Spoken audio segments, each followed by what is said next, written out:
Assalamualaikum warahmatullahi wabarakatuh. Halo semuanya, pada video pembelajaran kali ini kita akan mempelajari kehidupan masyarakat pada masa kerajaan Islam di Indonesia. Setelah menonton video ini, kalian akan memahami bagaimana Islam masuk ke Indonesia, bagaimana penyebarannya, serta bagaimana pengaruhnya terhadap kehidupan masyarakat. Mari kita mulai. Yang pertama, proses masuk dan berkembangnya Islam di Indonesia, yaitu Islam masuk ke Indonesia bukan melalui peperangan, tapi melalui jalur perdagangan. Pada masa itu, jalur perdagangan di sekitar Selat Malaka sangat ramai. Perdagangan dari Arab, Persia, dan Gujarat. Sehingga di Nusantara untuk berdagang dari sinilah ajaran Islam mulai memperkenalkan atau diperkenalkan kepada masyarakat lokal. Lalu, kapan Islam pertama kali masuk Indonesia? Terdapat beberapa teori mengenai hal ini. Yang pertama itu ada teori Mekah. Menurut Buya Hamka, Islam adalah masuk sejak abad ke-7 Masehi. Teori ini didukung oleh kesamaan mazhab yang dianut masyarakat Indonesia dengan mazhab Mekah. Yang kedua ada teori Persia. Menurut Husain Dajaningrat, Islam dibawa oleh pedagang Persia. Dibuktikan dengan adanya kesamaan budaya seperti tradisi dan seni antara Persia dan masyarakat Indonesia. Yang ketiga ada teori Gujarat. Teori yang populer, Islam masuk pada abad ke-13 Masehi. Dari Gujarat, India, bukti utamanya adalah batu nisan Sultan Malik Al-Saleh tahun 1297.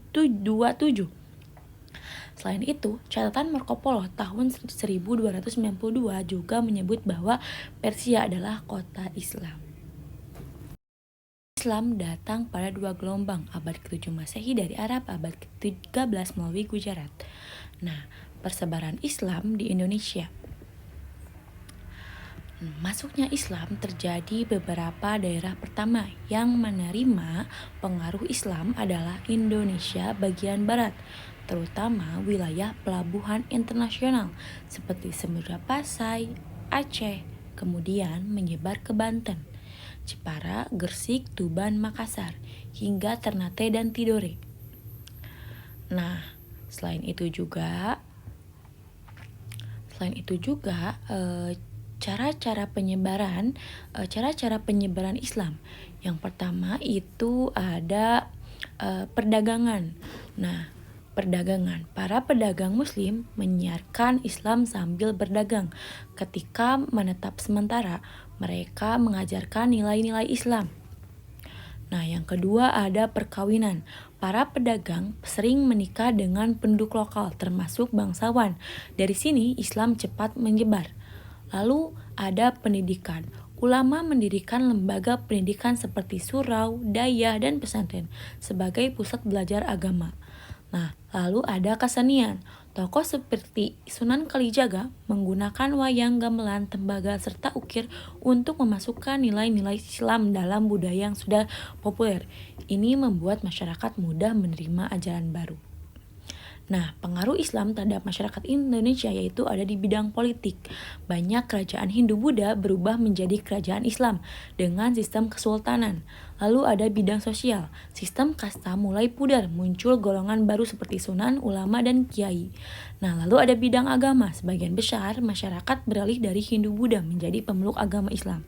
Lalu bidang kebudayaan, terjadi akulturasi budaya, misalnya seni bangunan masjid, bentuk menara, seni ukir, dan makam berinsitektur Islam.